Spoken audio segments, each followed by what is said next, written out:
When it comes to all button controllers for fighting games, you've got everything from budget options all the way up to premium options and everything in between. But this, the C16 from COSMOX Gaming, is looking very much like it's trying to be the budget option that looks and feels like a premium controller. Let's have a look. What really matters is the difference between this brand new C16 versus $50 S16 and the more expensive, the Hautepad X, which starts at $230 and goes up to over $300. But coming in at $110, very much more on the budget side, we've got the C16. This product already has more of a premium feel, despite being much closer to the budget end of the price spectrum. RGB, they know what gamers want. Slide it out of the sleeve. Let's go ahead and open up the packaging. An instruction manual, which I'll read never. But what's really exciting about this is, check this out, a bunch of these inserts that you can put into the controller to customize it. All right, and here is the controller itself. Oh, okay. 2 extra wind engine switches, a little tool for like prying buttons out of their sockets, and a USB cable. Feast your eyes on the C16. Oh, sounds quite nice. What you really have here is 8 action buttons for your punches, kicks, and macro buttons. And you also have left, down, right, and jump. Or if you change the settings, you can have left, down, right, and up. So it's a little bit more like arrow keys on a keyboard. The main difference between an arcade stick and this obviously being the fact that now you can press left and right at the same time, or down and up at the same time, which gives you access to many shortcuts, in addition to making it less likely for you to flub up your inputs. Because look, if you've pressed the buttons, you've pressed the button. You can't like miss them or overshoot like you would when you're doing a circular motion on an arcade stick. What I really want to test out is this magnetic top plate. You push this button like this and it just kind of like bends the acrylic, and then you just kind of pry the rest of the acrylic off. Oh, that's actually very nice. Not elegant, but very effective. Oh, I like this. No idea what these Chinese characters say. Hopefully they're not anything rude. This is more of the esports branding one. And if you're unconvinced that you're actually going to win your matches, you can just use this one because it says winner on the controller. They actually provide you with 2, not just 1, but 2 of these little designs that you can slide in slightly glossy paper. Just want to see how big. If you want to print out your own design for this controller, just get yourself a regular A4 piece of paper, almost exactly the same size. And so if it fits on A4 paper, it'll probably fit on this. This one actually has the lights showing through the button because you've got these clear buttons, but they're going for a different kind of styling with the RGB on this one. Let's try it out. Hey, hang on a minute, that looks pretty cool. All right, check this out. Not only do we have lighting on the buttons, but they react. So when you press the buttons, they turn to white. In addition to that, we also have some lighting going around the edge. There's literally nowhere that this line of color actually stops. So it's actually a really beautiful design. The lighting also comes up a little bit along the edge of this acrylic here. There's no actual lighting around the edges, which means that the only lighting that's coming around the edges of this is just total internal reflection. This controller feels very different actually to a lot of the other controllers that are out there, and it's because of this surface here. It's nice that they've struck a good balance with this controller by not having too much of a giant surface here, because if this area is too thick, it means I can't like bring it right up against my chest when I'm playing. That is very, very nice. Anyway, it's looking very positive for the COSMOX Hautepad C16. Are all these features that I've pointed out, are they actually going to turn against me and actually turn out to be kind of painful or just kind of annoying? It's time to find out. Now I just want to point out that this product was sent to me for the purposes of making this video, but I haven't been asked to say anything specific about it. I don't have to send it back at the end, and of course, all opinions are my own. Alright, it's been a few weeks. I've been testing out this C16, which I have right here, and I want to jump straight into some gameplay and show you what this controller is capable of. Now, as you can see, I've got it here on my desk, and it has got a very medium-sized footprint. It's also incredibly slim, so putting it in your bag is going to be really easy. The buttons on this controller feel really nice. They're not completely silent, but they're not loud at all, and definitely they don't have that annoying ping. Sometimes when you have a controller that's like made completely of aluminum, they look really cool, but they have this like loud ping sound every time you hit the button on them, because it's like you're sending an impulse into the controller, like a wide band of every frequency, and then the controller will just kind of ring at its resonant frequency. Fortunately, you have none of that with this because it is mostly plastic. It's aluminium on the base. And I think that's what brings me to my kind of overall feeling. It doesn't have like a fancy trick up its sleeve to set it apart from all the other controllers. Its trick is that It's just everything, and at a much lower price than what you would normally pay to get every single feature. So the buttons themselves feel fantastic, but there's more to a controller than just the buttons, because there's the feel of the rest of the device. This feels really, really nice because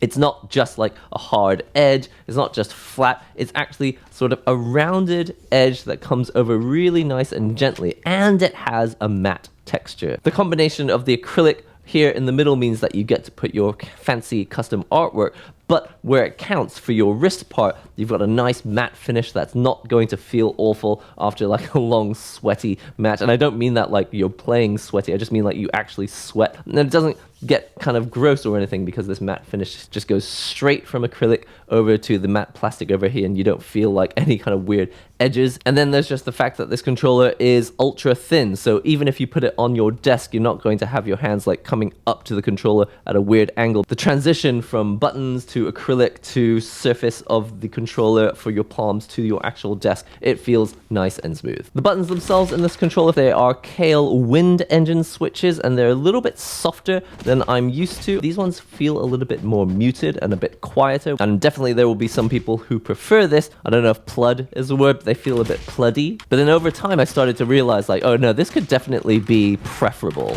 If you've only ever played on like Sanwa buttons at the arcades, you're probably used to them being loud and tappy, but these are more like pluddy. But I mean that in a good way. They feel really nice and comfortable, and definitely if you're going to be playing for like 8 hours at a time at a really long live stream, you're going to not feel a lot of fatigue because they feel nice and soft as well. You've got to be so careful with the way you describe key switches because you might make them sound really bad. When I say soft, I just mean like soft in volume and not painful. It feels good. It feels good. And as I showed in the unboxing, the buttons do have individual lighting for every single button. But if you press start and back and you press up and down on here, you can set different patterns for the colors. Like this, you can have it set to a range of rainbow colors and just deactivate the lights on these extra buttons over here. You've also got some basic lighting animations as well. Nothing too complex, but it's all there. One thing that is becoming a bit of a pet peeve of mine is the way that Leverless controller makers always put it like this, with equal spacing on the right and the left. Now, aesthetically, that looks really beautiful, but it really bugs me that the jump button is actually shifted to the left. And when I'm sitting here at my desk, it's obviously not an issue, but when I'm playing on my lap, I feel like, okay, my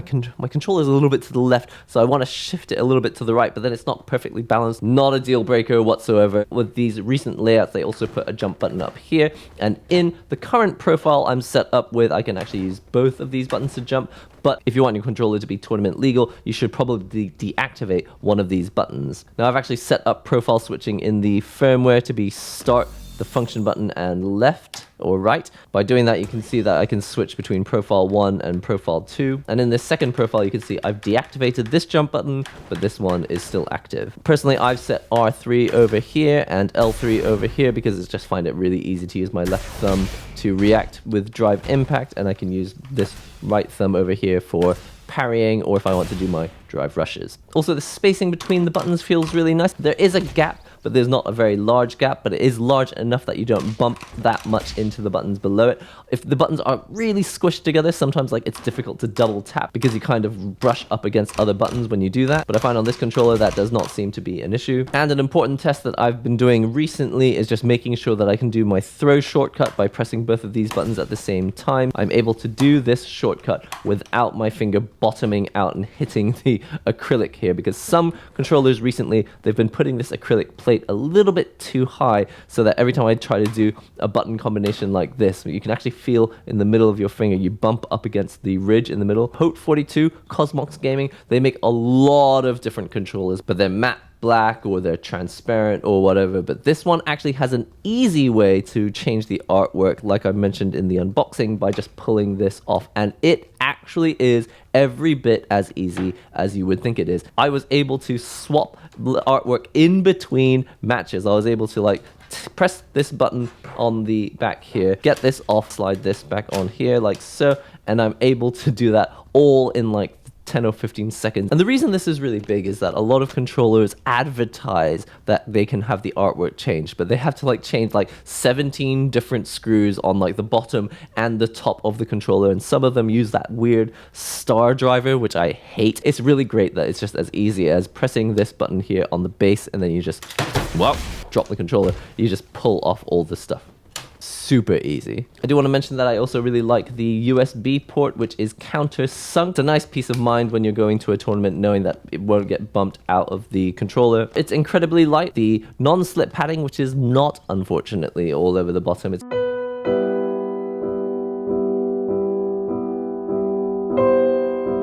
really only just here on the sides. It's very effective. Whatever non-slip surface they've put on here, it is not going anywhere. The branding where it says COSMOX Gaming is really, really subtle. I actually think they could afford to make this brighter. All around this controller, all of the edges have been well thought out to make sure that there are no painful parts. And this is all at a controller that's like $97, but usually it's on sale, so it's like $87. It is really nice that you've got a tournament lock switch, which actually turns off the light for these actual button labels, and that is fantastic. It just turns the button labels off. It's like, obviously you can't press the buttons now. This means they're inactive because there are no labels, but when you press the lock switch like this, it just turns the labels back on. You can see what the buttons do. Obviously, that means that the tournament lock has been switched off, which means that the buttons are on.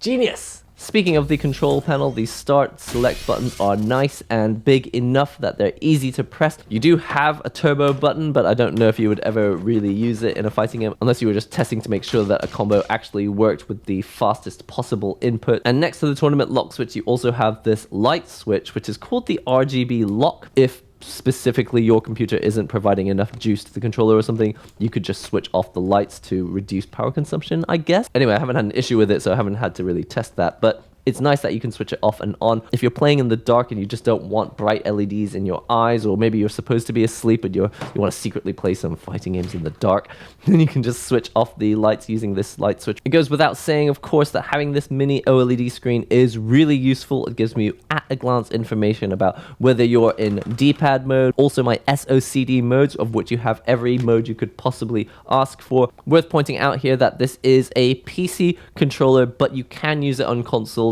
if you have the right adapter. Most GP2040 controllers, they're not officially licensed. This is an open source community firmware which you can make work with your PlayStation controllers, but if you don't have a dongle or special adapter to authenticate it, then the controller will just stop working after 8 minutes. But you can pick up authentication devices for like, I don't know, $20 or $30. If you need the compatibility later, it's easy to add it. Which brings me on to one of the other features. I can plug my authentication dongle here right into the side of the controller. And most of those dongles are USB-A, so it's nice to have a USB-A port here on the side. For plugging into the computer itself, I'm plugged into the middle port, but there is also a USB-C port here on the side, and that will do the exact same thing.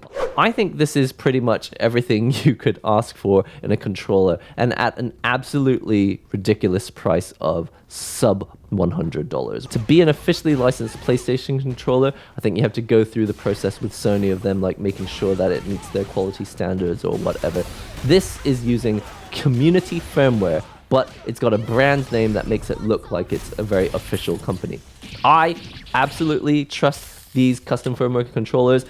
95% of the controllers that I review on this channel probably use this firmware, and I've never had a single issue with it. Highly trust the firmware. Also, I trust this company because I've tested multiple controllers from this company, like inexpensive controllers to controllers that are more expensive, more premium, and have like insane features like modular things that you like the Hautepad X, where you can actually take out one module and put in a different module to match exactly the angle of your hand, stuff like that. And stuff like this, which is like offering almost every possible feature you could ask from a basic leverless controller, but with all the extra cool features like the lighting and everything, and all at sub $100. And if you really need to use it with a PlayStation later, you can just buy yourself a dongle. But if you're buying it for an absolute beginner who really wants a controller that they can just plug into their PlayStation, have no issues, and just play Street Fighter without ever opening up any kind of configuration menu, maybe for those people, this isn't the first place that you would look. But for pretty much anyone who owns a computer and can kind of figure things out, this is not difficult to use. And if you're okay with the custom GP2040 firmware and figuring that stuff out, you get so much bang for your buck. And also with this level of thought, like I just love that there are no hard painful surfaces anywhere on this controller. You could just get a pencil out and draw a picture on here if you wanted to and make your own custom artwork. I'm really happy with what is being offered here and at this level of polish. Anyway, that's all for now. I've been NihongoGamer. I'll see you real soon.